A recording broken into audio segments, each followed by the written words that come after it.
dalang mga posibilidad ng tagumpay o kabiguan, ng ligaya o lungkot. Kaya marapat lamang na tanggapin si Jesus bilang tagapagligtas at Panginoon. At matapos yun ay panariwain ang katapatan at paglapit sa Kanya bawat araw o day by day. Ang day by day ay naglalayong umalalay sa pang-araw-araw na pamumuhay. Narito po si Kuya Ed Lapis sa mensaheng pinamagatang 5 Secrets of a Happy Family.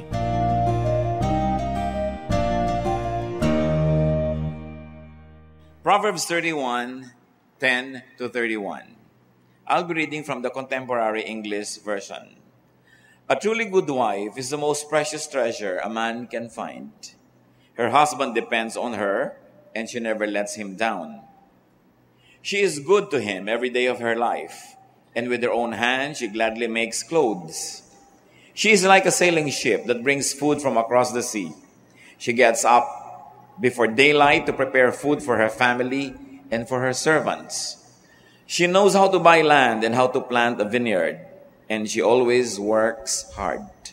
She knows when to buy or sell, and she stays busy until late at night. She spins her own cloth, and she helps the poor and the needy. Her family has warm clothing, and so she doesn't worry when it snows. She does her own sewing, and everything she wears is beautiful. Her husband is well-known and respected leader of the city. She makes clothes to sell to the shop owners. She is strong and graceful, as well as cheerful about the future. Her words are sensible, and her advice is thoughtful. She takes care of her family, and she is never lazy. Her children praise her, and with great pride her husband says, "There are many good women, but you are the best." Charm can be deceiving, and beauty fades away, but a woman who honors the Lord deserves to be praised. Show her respect. Praise her in public for what she has done. Isa pong napakagandang pagtuturo tungkol sa isang ideal na babae, na asawang babae at ina ng tahanan. Ama namin, salamat sapagkat kayo ay nagtuturo sa amin sa pamamagitan ng mga malilinaw na mga halimbawa at instruction. Nawa Panginoon, kami po ipagpalain nyo ngayon, turuan nyo kaming makita ang ligaya na maaari nyo ibigay sa amin through our families. Teach us, Lord, to understand our roles and to understand how to interact with one another. Forgive us our sins, cleanse us from all our iniquities, make us whole, speak to us, Father, bless us, lift up your name, and use your servant as an instrument of your light.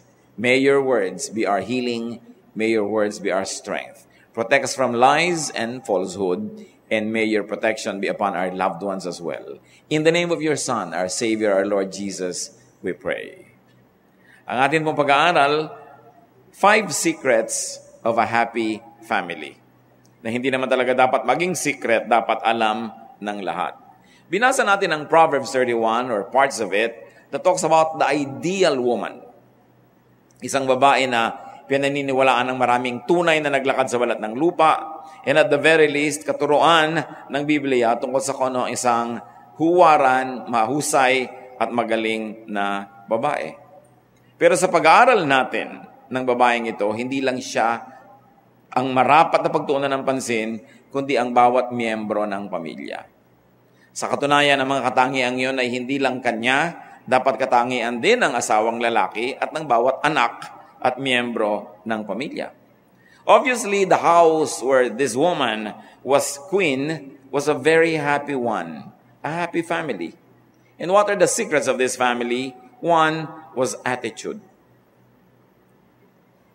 Pananaw sa buhay, values, ugali, attitude that translates into deeds. So there was healthy and good attitude towards each other. Nakikita natin yan, yung asawang lalaki, mahal na mahal niya yung babae at yun ang pinakamahalaga sa kanyang buhay.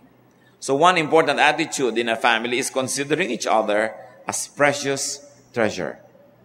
In fact, for husbands to consider their wives their most precious treasure.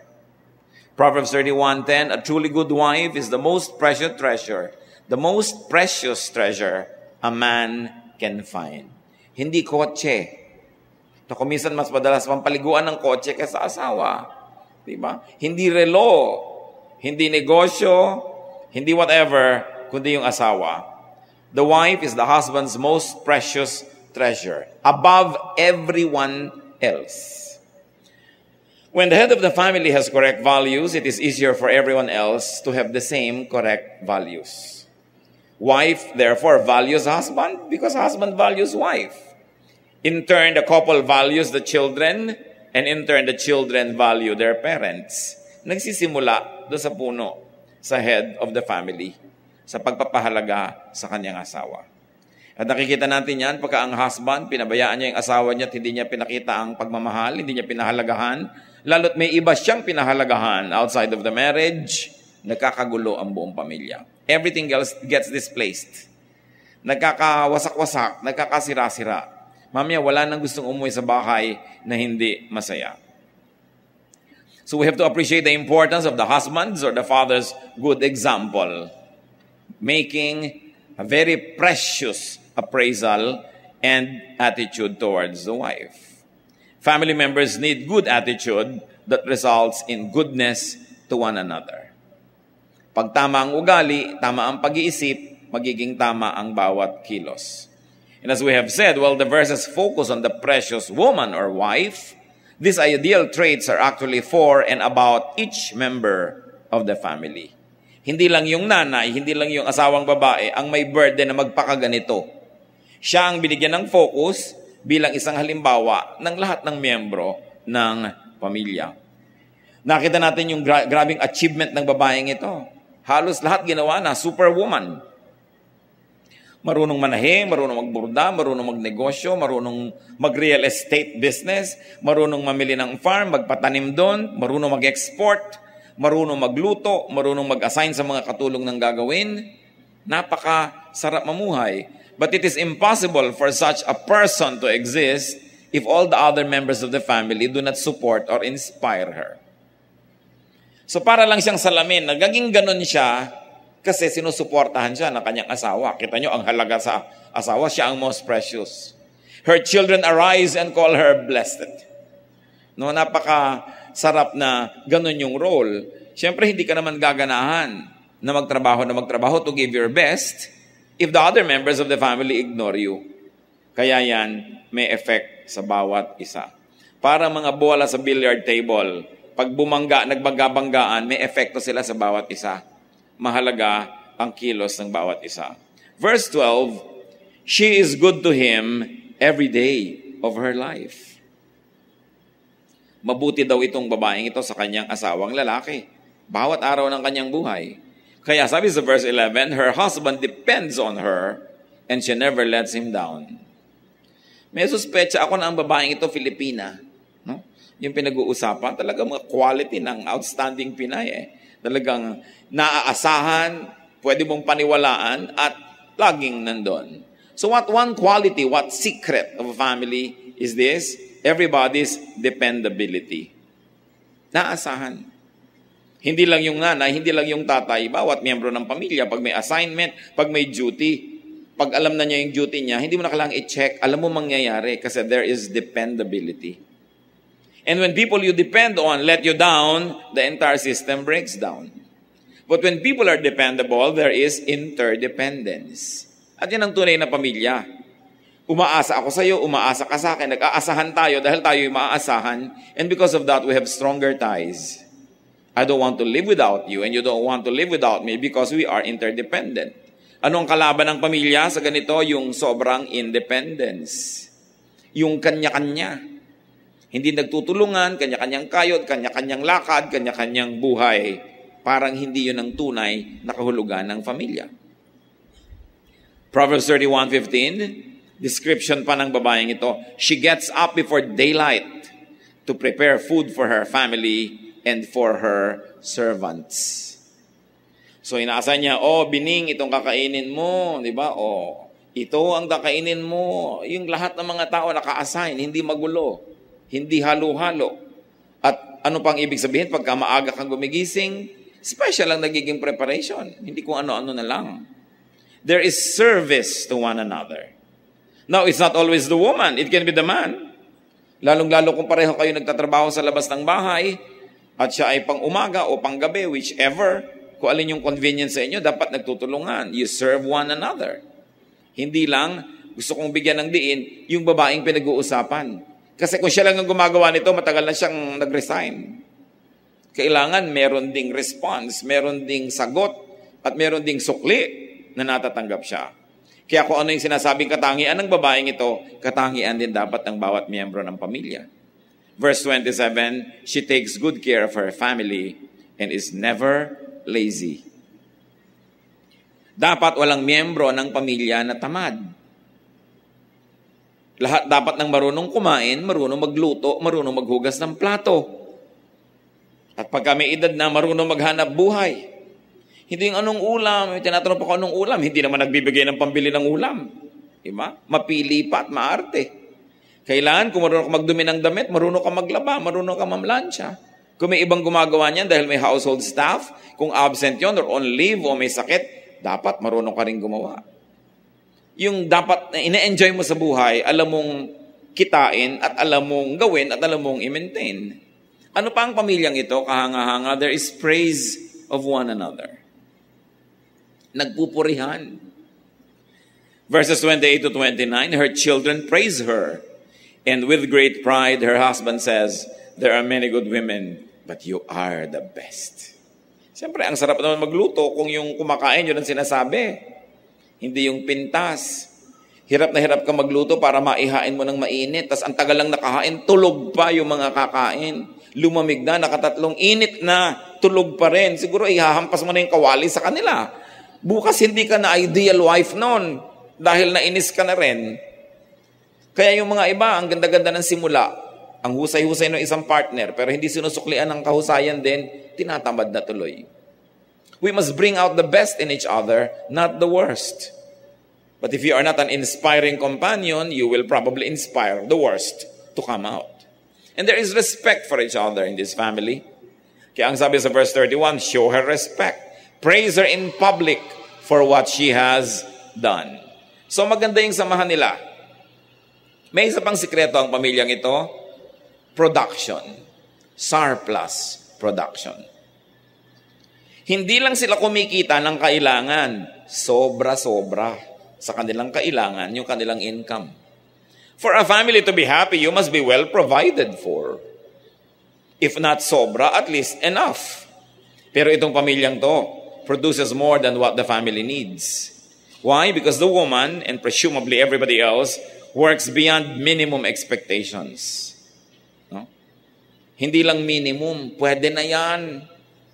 Merong mga anak, pag titiklupin mo ng mga kumot, gulo-gulo. Pwede na po yan. Paghuhugasin mo ng plato, puro mga dumi pa. Pwede na yan. Minimum lang yon. Dapat beyond minimum. Pag may ginagawa ka, ginagandahan mo. Diba? Maghahain ka, aartihan mo ng konti para ganahan yung kakain. Hindi yung nakakatamad tingnan, yung parang mga tulog na taba doon sa plato. No? Walang gana yung mga kakain. Proverbs 31:17, she always works hard. And verse 18, she stays busy until late at night. Diba superwoman to? Gabi nang matulog, maaga pang gumising. Ano kaya ang sikreto niya? She's a very godly and a dedicated and an organized person. Verse 27, she takes good care of her family and is never lazy. Therefore, one secret of this surplus production is self-reliance. Hindi sila umaasa kung kani-kanino para gawin ng mga bagay. Verse 13, with her own hands, she gladly makes clothes. Oh, modista pa. Marunong pang tumahi. Hindi na inuupa sa iba yung pwedeng gawin. Yung pera nagiging savings. Verse 22, she does her own sewing. So, dahil dyan, there is a lot of surplus production in the family. Higit sa kailangan ang kanilang kinikita. Verse 14, she is like a sailing ship that brings food from across the sea.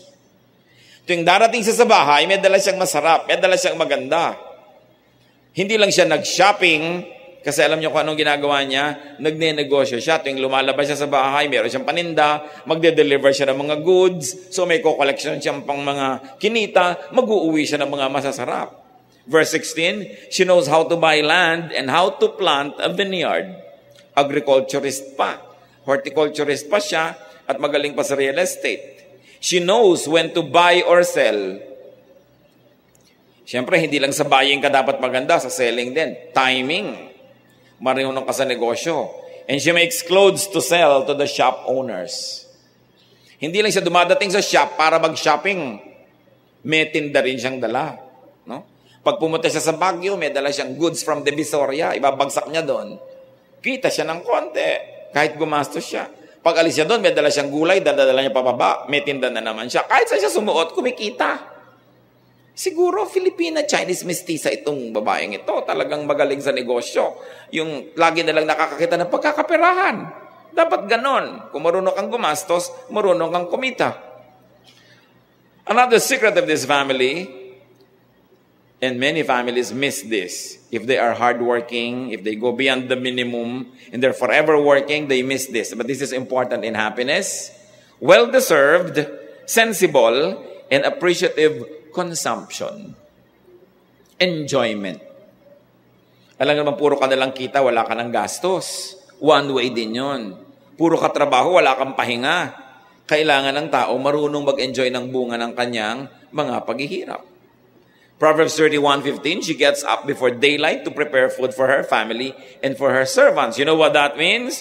Good food. Kasi prepared in love. Bago siya matulog sa gabi, nakamarinate na yung kanyang gustong ihanda sa kinabukasan. Yung laman ng freezer, inilalabas na niya, hindi binabakbak niyang pilit, madali-madaling lutuin, sunog na yung labas, pero yelo pa yung loob, kasi kulang sa planning. There was good food.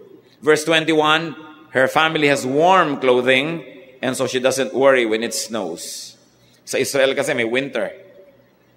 Kawawa ka pag wala kang warm clothing. Meron silang warm clothing. Pag summer, meron silang linen. Kung ano ang hinihingi ng panahon, meron silang ganong damit, meron silang ganong sapin sa paa, meron silang ganong sombrero, kasi areglado ang mga leader ng bahay na ito. So, you need warmth, merong warm clothes. And so, there is no worry. Hindi sila laging nag-aalala. Hindi lalakad na lang, hinahanap pa yung isusuot, hinahanap pa yung plancha, pinaplantsa pa, ang init-init pa, suot na. Kasi hindi areglado. O kaya talagang hindi nalaban yung damit. So about face na lang ang underwear. Kasi hindi nalaban. Yung ano ba itong ginagawa ng mga membro to ng pamilya, masyadong desareglado. Kaya sa verse 22, she does her own sewing and everything she wears is beautiful. Hindi lang basta suot, maganda. Kasi ang kagandahan, bahagi yan ng enjoyable life. What she wears, and presumably even her linens, her bed covers, her curtains, this house, everything around is beautiful. This family enjoys the finer things in life. Pag naghahain sila, magaganda yung plato, magaganda yung baso, maganda ang arrangement. Why? Because life is to be surrounded by and lived in beauty. Not necessarily in luxury, okay? Beauty. Kahit simple, kahit hindi mahal, kung pinag-iisipan, napapaganda ang lahat. Pagka tinitingnan mo yung detalye.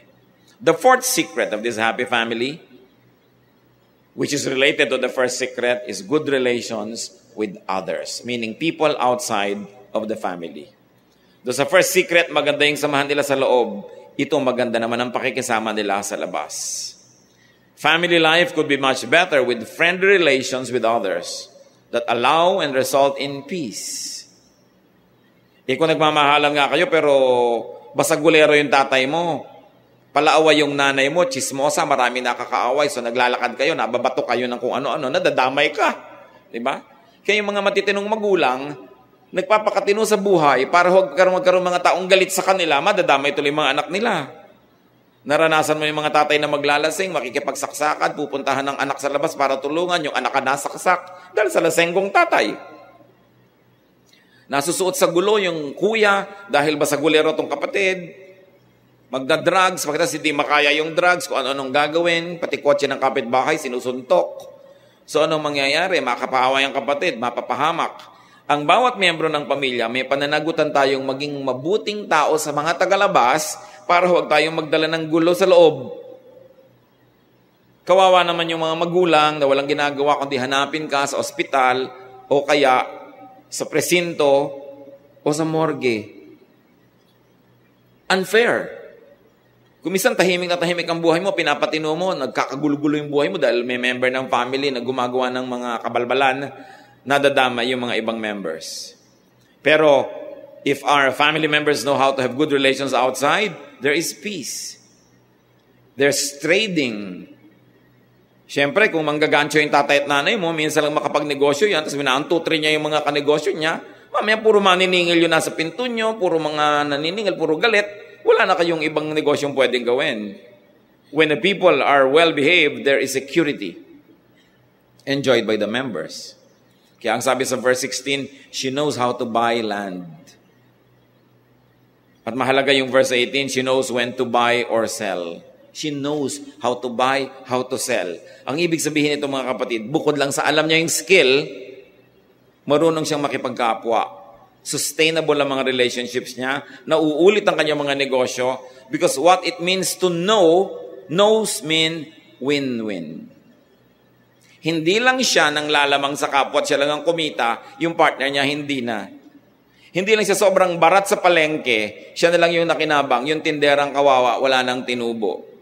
Hindi siya sobrang magtaas ng presyo na kawawa naman yung mga bumibiling konti lang ang pera, siya lang yung yumayaman. She knows how to do business.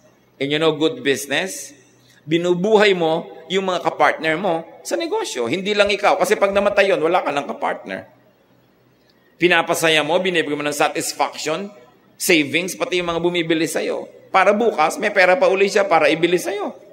Hindi minsan lang siya nakabili, tapos bukas isinumpa ka na buong buhay, nanganib ka pa. She knows how to be a good business person. She's fair.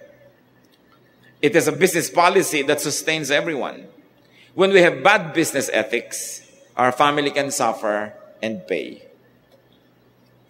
Either gantihan ka ng mga hindi ka naging tapat na mga kasama mo sa negosyo, o Diyos, langit, ang magpaparusa sa iyo kung hindi ka honest sa iyong mga dealings. Kaya anong sabi?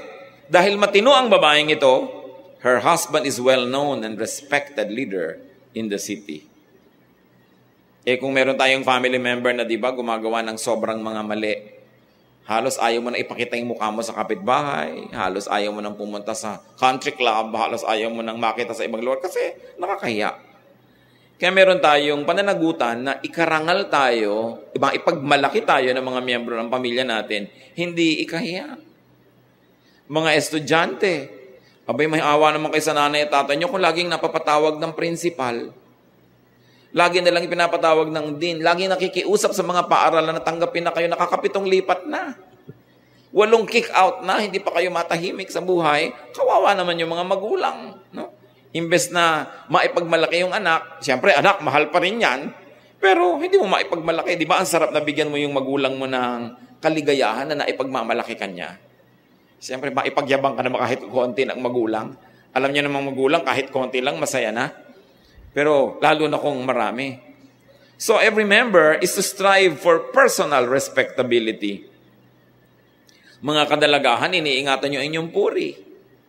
Hindi yung uuwi kayo biglang buntis. Tapos hindi nyo alam kung sino dahil madilim noon. Ano namang hirap ang ibibigay nyo sa inyong mga magulang? Pero siyempre, kahit nangyayari pa nga yan, nananaig yung pag-ibig ng magulang, sinusustain ka, tinutulungan ka, pero hindi ba mas masarap yung ibinibigay mo kasiyahan, lalo kung may edad na yung mga magulang. At ganoon din man mga magulang, maipagmalaki kayo ng mga anak, diba? Hindi yung hiyang-hiya yung anak nyo bago kayo maituro sa classmates, yun ang nanay ko. No? Dahil ang itsura mo, hindi kagalang-galang. So napakahalaga na sinasaalang-alang mo yung nararamdaman ng iyong family member. Isa pang mahusay sa babaeng ito. Proverbs 31:20, she helps the poor and the needy. She opens her hands to the poor. Pag kayo'y mabait sa mga kawawa, sa mga maralita, sa mga mahina, may sakit, sa mga balo, sa mga ulila, sa matatanda, sa mga sobrang bata, natutuwa sa inyo ang langit. At pag natuwa sa inyo ang Diyos, siyempre, nadadama yung mga anak nyo sa blessing.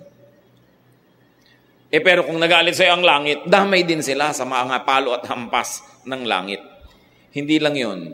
Pag charitable ka, lumalaki ang mga anak mo, nakakakita ng tamang values.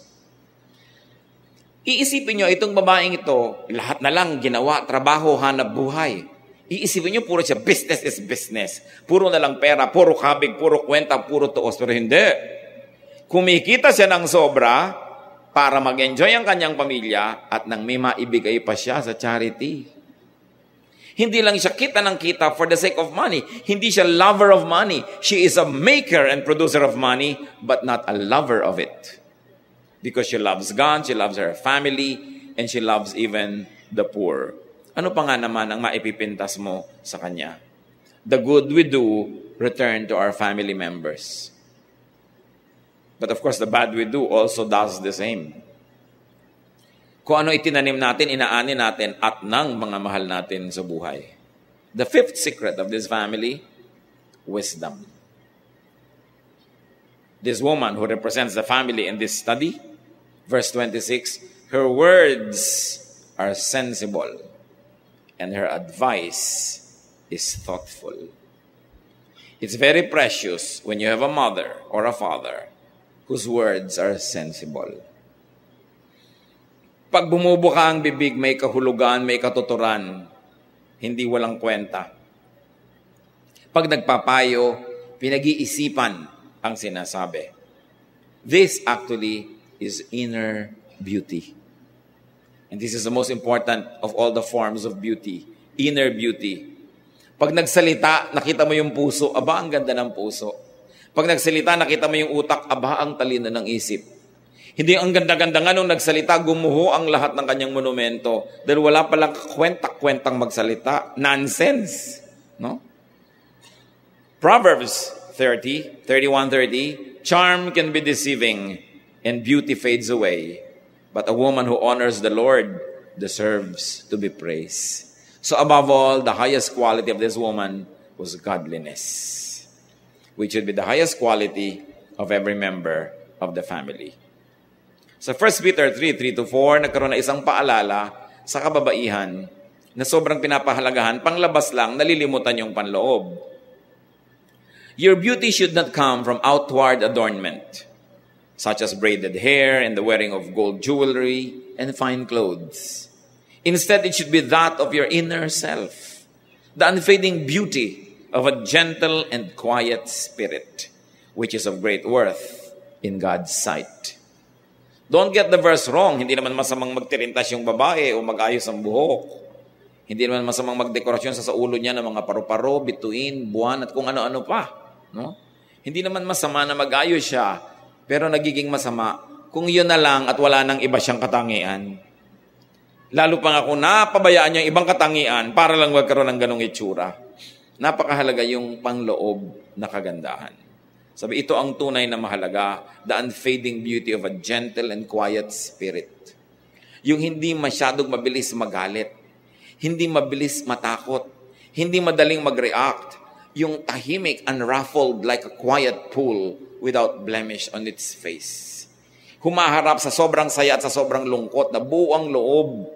Hindi extreme ang behavior, hindi extreme ang mga reaction dahil merong matining na kalooban. Yan ang napakahalaga na ma-develop na character, hindi lang ng babae, ng lahat ng miyembro ng pamilya. So family happiness is every member's project. Hindi lang project yan ng tatay. Hindi lang yan project ng nanay. Pero admittedly, pag yung nanay ang nag-fail sa project na ito, ang daling sumabog ng lahat. Nakikita natin sa ating kapaligiran, kung minsan yung tatay fails, pero habang matino yung nanay at buo ang kanyang loob, nabubuo pa rin niya yung pamilya. Pero pag yung babae ang sumabog ang kanyang pagkatao, kahit ang tinunong lalaki, ang hirap buuin. Kaya talaga napakahalaga ng mga wives and mothers sa pagbuo ng isang pamilya. Pero sinasabi natin dito, husbands, inspire your wives to be the best persons that they can ever be. Help them, bring out the best in them, and so the children should do the same. Kailangan tayo magsikap maging masaya, mga kapatid. Sandali lang ang buhay dito sa mundo.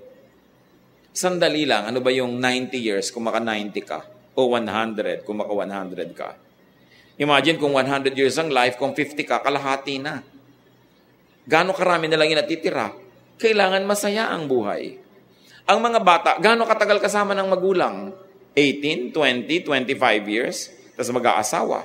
O kung hindi man nag-aasawa at umihiwalay, nag-abroad, lumilipat sa ibang city. Sandali lang kasama ang mga bata.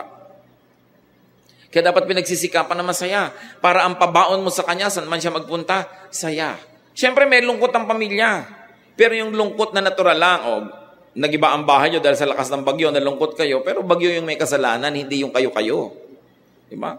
Yung lumindol, nahulugan ka na isang bato, masakit. May namatay na kamag-anak, may namatay na aso, masakit. Pero yung mga lungkot na yon, kaya yon ng lahat. Basta yung lungkot, hindi nanggagaling sa kapwa-miyembro ng pamilya. At ang mag-asawa, kahit na sila ay tikisin, kawawain, iwan ng buong mundo, basta sila united, they will survive. And so it's very important to decide to be happy. A happy family is also a product of decision. Bihira kasing automatic na lahat ng ginagawa nyo, natural lang, nagiging happy na kayo. Meron talagang trabaho yan. Halimbawa, talagang ganun yung asal lang asawa mo, hindi na maiiba, tanggapin mo na. Kasi hindi na maiiba, kaysa naman lagi kayo nagtutunggali. Meron talagang hilig ng anak mo, fine arts, pinipilit mo mag-engineering. O kaya, gusto niya engineering, pinipilit mo mag-fine arts. Meron siyang likas.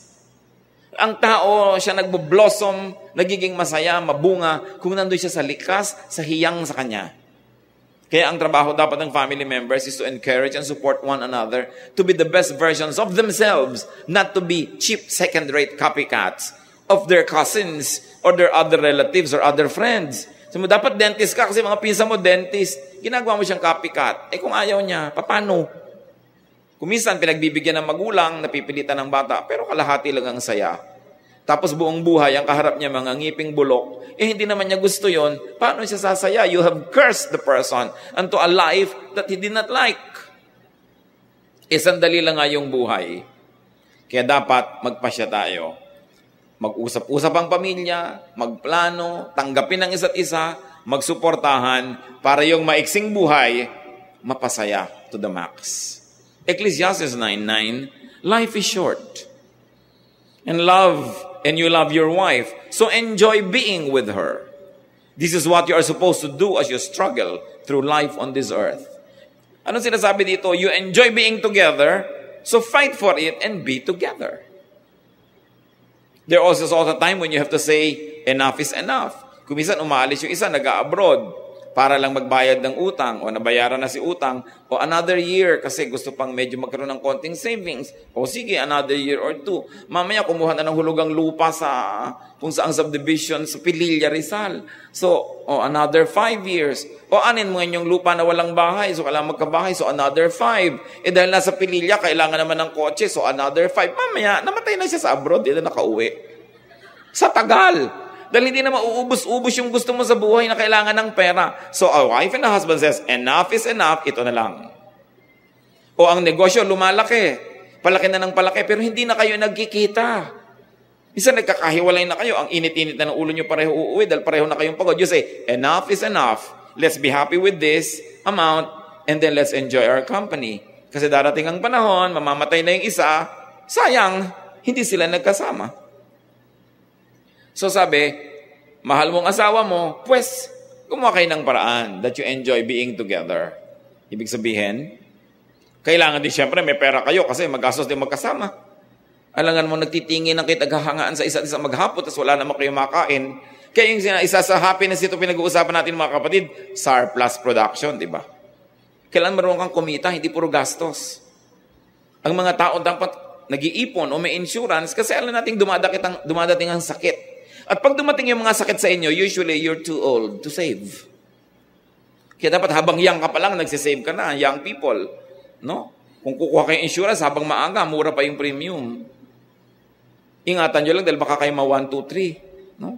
Pero dapat meron kang paghahanda.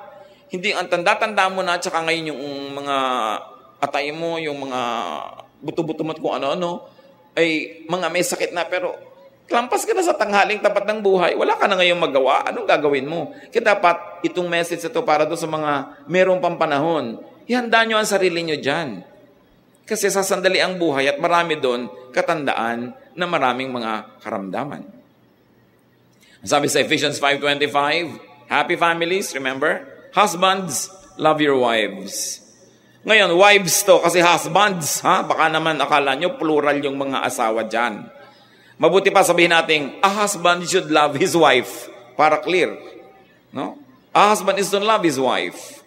Ephesians 5:33, however, is one of you also must love his wife as he loves himself, and the wife must respect her husband. Respect. Yung iba gustong-gusto nila yung submit. Alam niyo yung issue ng submission, mahabang scholarly usapan. But for all the studies we have made on the word, the most appropriate is respect your husband. Respect. No? Yun ang talagang konteksto, igalang mo. At kung minsan yung paggalang na yun, merong pagpapasakop. Pero alam naman, binubuhusan ka na ng kumukulong mantika, tinutusok ang mata mo ng pakong di sa nagpapasakop ka pa. Di maalang naman nag-uuwi na ng kinida sa bahay mo at ikaw yung tagalaba, tagaplansya, nagpapasakop ka pa. May konteksto yung sakop na yon. Yun ay yung kakambal ng respect. Meaning, may respect ka sa kanya, may respect din siya sa iyo. Kasi ang tao, bawat tao mahalaga sa Diyos, hindi lang yung lalaki, yung babae mahalaga rin. And this submission issue is for the protection of the woman, not for her subjugation. Hindi siya para maapi, kundi ma-protect siya dahil nagsasubmit siya doon sa pakpak ng asawa niya.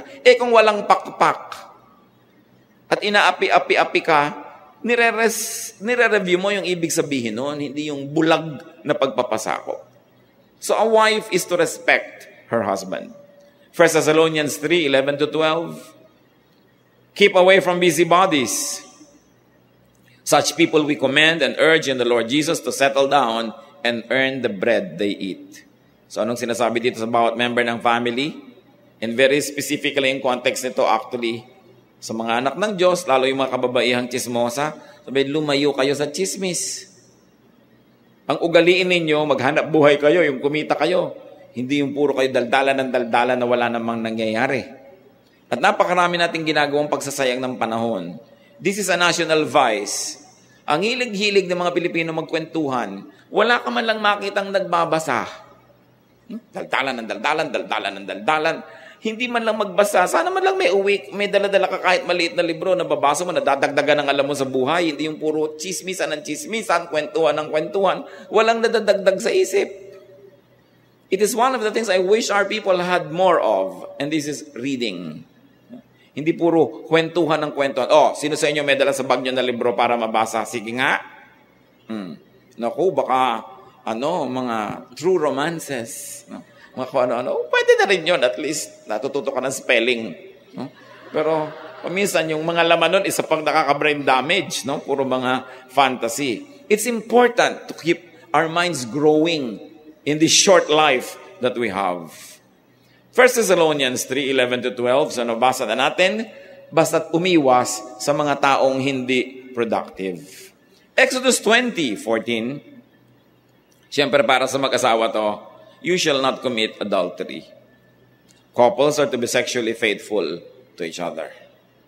Both the man and the woman, there's only one standard, one law, one lawgiver, who is God. Mga anak, Ephesians 6:1, children, obey your parents in the Lord, for this is right. No? Obey. 99.99% they are right. Or at least their intentions are good. No? At sabi sa Leviticus 19:3, each of you must respect his mother and father. So, ito ang masayang pamilya. Husband loves wife, wife respects husband, children obey the parents and respect them. At John 13:34, trabaho ng lahat, love one another. And to provide Siyempre, una talaga na merong responsibility ng pagpaprovide, yung able. That means, mga bata pa yung anak, yung magulang nga magpaprovide. Pag matatanda na yung mga magulang, yung anak naman, kasi kayo na yung able. 1 Timothy 5:8, if anyone does not provide for his relatives, and especially for his immediate family, he has denied the faith and is worse than an unbeliever. So mga magulang, haba ang mga anak nyo yung mura, hindi pa nila kaya maghanap buhay, tungkulin nyo na sila'y buhayin. At mga anak, kung kayo na yung mga may kalakasan sa buhay at mga magulang nyo na yung humihina ang katawan, kayo na ang may tungkulin na sila ay buhayin. Sa isang masayang pamilya, you do your part and get your share of family happiness. Kailangan may kontribusyon ka, pagkatapos meron kang parte sa ikinabubuti ng pamilya. Ngayon, meron tayong hindi na pag-uusapan kanina pa. Paano yung mga ulilang lubos, wala na silang magulang nung lumaki sila? Paano yung magkahiwalay yung mga magulang, single parent yung kasama?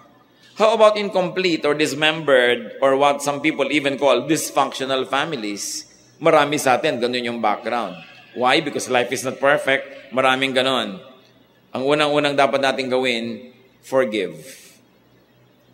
Kung sa akala ninyo, nag-iisa kayo o kukonti lang kayo o nagkahiwalay yung mga magulang nyo, nagkaganito ka, etc., etc., ang una mong gawin, find it in your heart to forgive whoever you think was responsible for the dismemberment of your family. Kung tatay mo ba yung may kasalanan o nanay mo, kuya mo, whoever, patawarin nyo. Kasi your only other choice is bear a grudge. Dalawa lang, magpatawad kayo o kumimkim kayo ng galit at puot sa puso nyo na sisira sa inyo. Kung nakasira na sa inyo nung araw, yung ginawa nila noon, habang hindi nyo sila pinapatawad, patuloy kayo nasisira. Because anger is like acid. It destroys its container more than the person for whom it is being stored. So be wise, forgive, then forget. Hindi na kayang ibalik ang panahon. Kahit ano pang galit ang ikimkim nyo sa puso nyo, ang tapos ay tapos na. Pero yung mangyayari ay mangyayari pa. Therefore, move on. Move on. Hanapan nyo ng blessing yung nangyari sa inyo. Siguro naging strong yung character nyo, nagkaroon kayo ng ganitong paninindigan, nalapit kayo sa Diyos, etc., etc. Dahil wala na kayo ibang masyadong maasahan. Move on. Philippians 3:13, one thing I do, forgetting what is behind and straining toward what is ahead. Lahat tayo, merong mga parts ng past na hindi maganda, hindi perfect, hindi masarap ulit gunitain. Patawarin yung mga character involved, then move on. Because life is never perfect. It never is. So do what and do the best that you can by God's grace. And thank God that you have become a child of the Lord in heaven. Philippians 4:13, I can do everything through Him who gives me strength. So ano man yung background, maaaring may nagawang mali sa iyo ang member ng iyong family o may nagawa kang mali sa kanya, magpatawaran. May nagawa kang mali sa iyong sarili, meron ka naging mistake, patawarin mo lang yung sarili, humingi ka ng tawad sa Diyos, and then move on. Make the most of life and make the most of family life, whatever is left of your family. Kahit naman sa Bible, mga dysfunctional yung mga pamilya, mga kapatid na nag-aawayan. Ang unang murder nga, magkapatid no? Mga selosan, agaw-agawan, naka-record na lahat. Huwag na tayo magtaka kung nangyayari ngayon. Sapagkat ang tao ay naligaw ng landas, marami tayong kasalanan sa Diyos at sa isa't isa, pero ang mahalaga, make the most out of what is left. Because whatever little is left, you add God's grace and blessing to it, it is so much more than you need. Because we can do all things through Christ who gives us strength. At kahit anong kulang sa atin, pag ang Panginoong Hesus ang pinapuno natin, umaapaw pa yan. Sabi nga, siksik, liglig at umaapaw pa pagka ang Diyos ang nagpuno. Yung mga walang tatay, ang Diyos ang gawin yung tatay talaga sa buhay. Yung mga walang nanay, pwede rin ang Diyos na nanay. Hindi naman siya tatay lang o nanay lang, siya yung magulang. No? Generic talaga. Parent ang ating Diyos. At pagkatapos, maglingkod tayo sa ating mga mahal sa buhay. Yung paglilingkod natin can strengthen them.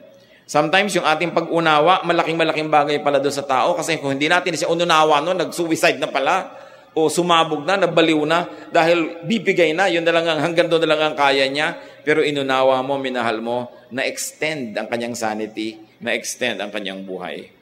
Tulad ng babae, sa verse 21, her family has warm clothing and so she does not worry when it snows. Do what you can to contribute to family security so that people don't have to worry needlessly. And Proverbs 31:25, she is strong and graceful as well as cheerful about the future. Sino ang pwede maging cheerful about the future? Yung may savings. Yung alam mo na, sige, tatanda ako pero meron akong inipon. O darating ang enrollment, meron akong nakatabi. O darating ang gastos, kumikita naman tayo. Kaya mahalaga yung surplus production. Now, when you don't have surplus and you don't even have enough, how do you become happy? May turo pa rin dyan ang Biblia. Be contented with what you have. Pero yun na dapat ang huli, hindi una. Alam nga namang, ang pobre-pobre mo, kontento ka na. Hindi ka na asenso. Walang-wala kang achievement, kontento ka na. No. Contentment is the last resort, not the first. You do your best, and after you've done your best, be contented with what God gives you. Pero hindi yun ang una, kasi yung contentment na nasa una pa lang, kawalan ng ambisyon yun. Katamaran yun. Dapat masipag ka, may desire ka, may gusto kang ma-achieve. So you achieve. At sabi nga natin, mabuting ang dami mong kinikita, kung ayaw mo bang sarilinin, may ipapamigay ka. Masarap yun. May itutulong ka sa iyong kapwa. So when all else fails, be contented. The Bible says there is great gain in godliness with contentment. For we brought nothing into the world, and we cannot take anything out of the world. Ngayon, hindi lang yung pakonsuelo nang wala na magawa. Totoo yun. Godliness din ang contentment. Pero godliness din yung fruitfulness, yung maging mabunga ka. Parehong gusto yun ng Diyos. Tinatama lang natin at ibinabagay sa okasyon kung alin ang gagamitin mo. Yung ambisyon o yung contentment. Yung achievement o yung contentment. So the secrets of a happy family life are no secrets at all. Nasa Biblia yan. Secret lang yan sa mga hindi nagbabasa ng Biblia. The secrets of family life should not be secrets. Attitude, surplus production, sensible enjoyment, well-deserved enjoyment, good relations with others, and wisdom. When you have this, and when you have God in your heart, you can have a very happy family life. Remember, happy family life doesn't always mean perfect life. And when you cannot be happy, at least you can be cheerful. Happiness is dependent on events, but whether or not the events are nice, you can be cheerful, though you are not happy. Ama naming Diyos, salamat sapagkat kayo ay concerned sa mga pamilya. Nawa itong maiksi namin na pagre-review ng mga basic things na ito ay nagsilbi para manariwa sa amin kung ano talaga ang mahalaga. Ituro mo sa bawat isa kung meron kaming dapat itama sa buhay, kung meron kaming hindi ginagawa na dapat gawin, o merong ginagawa na hindi naman dapat gawin at dapat itigil na. Ituro mo sa amin kung paano uunawain, mamahalin, tatanggapin mga miyembro ng aming pamilya. At ituro mo sa amin, Panginoon, kung paano magpapatawad, hihingi ng tawad. Teach us so that we will be serious with our ministry to give honor to our family members, to make them glad that they are our relatives, to give them comfort, to give them happiness and joy and support. At nawa, Panginoon, kami naman maging bukas ang mata to appreciate the support, the love, the affection that we have always been receiving from our families. Magbulay-bulay tayong lahat mga kapatid sa pagyuko sa presensya ng Diyos. Hingin nyo ang personal na mensahe para sa inyo. Ano ang dapat tanggalin? Anong dapat idagdag sa ating buhay? Anong dapat gawin at tigilang gawin? O Diyos, kausapin niyo po kami. Payamanin niyo ang aming isip at puso na baunin namin mula sa pagsambang ito ang maraming mga bagay na makakadagdag sa aming personal at pangpamilyang kaligayahan.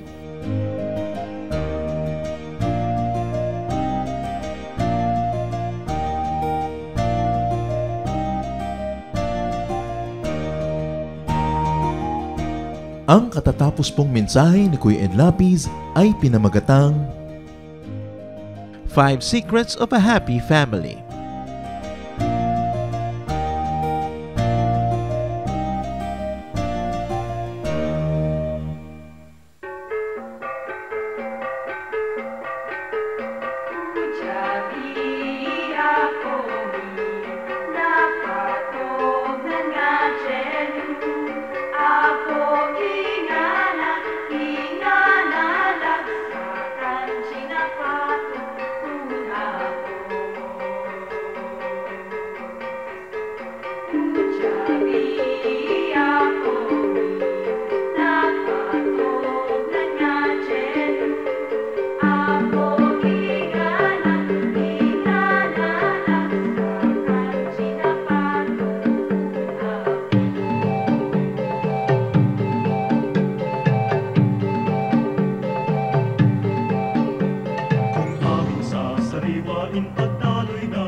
aking damdamin di mapalagi at ang isipan ay laging ligaw.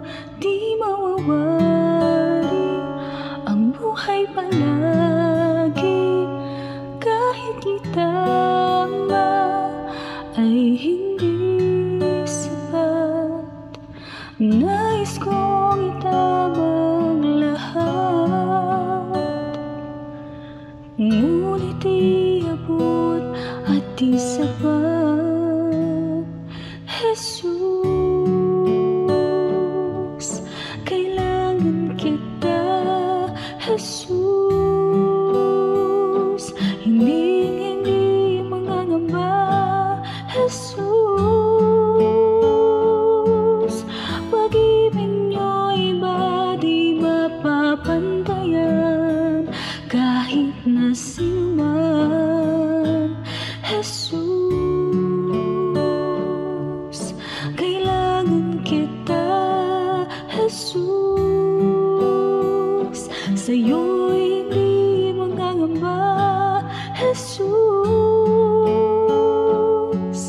sa piling niyo ako'y laging may pag-asa.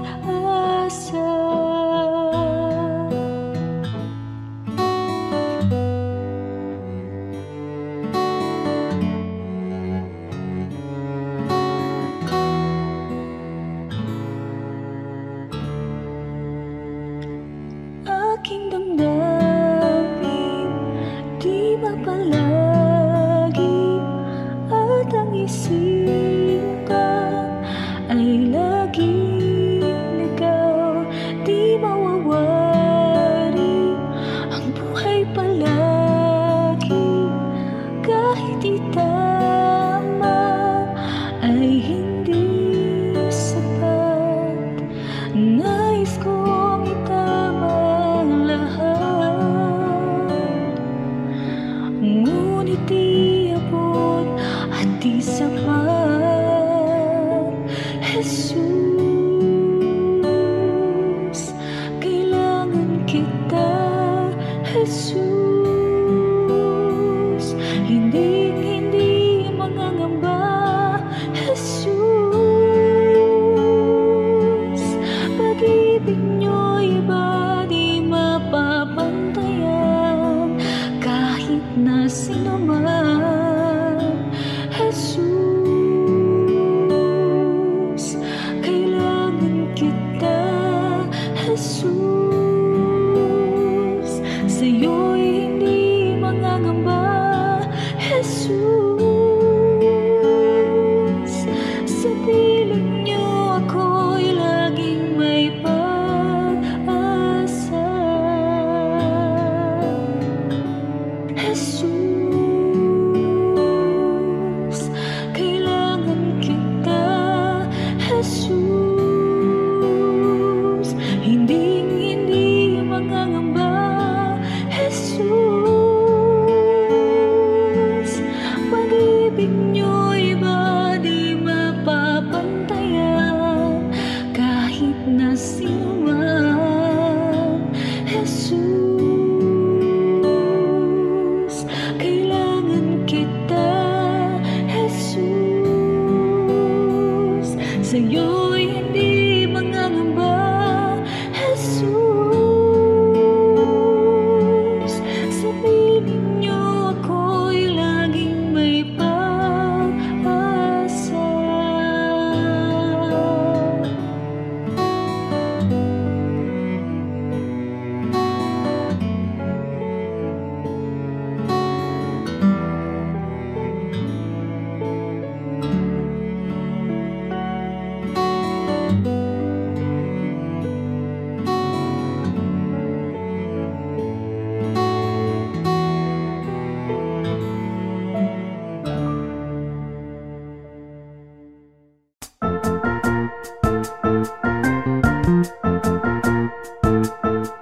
Oras na po para pansamantalang magpaalam ang programang Day by Day.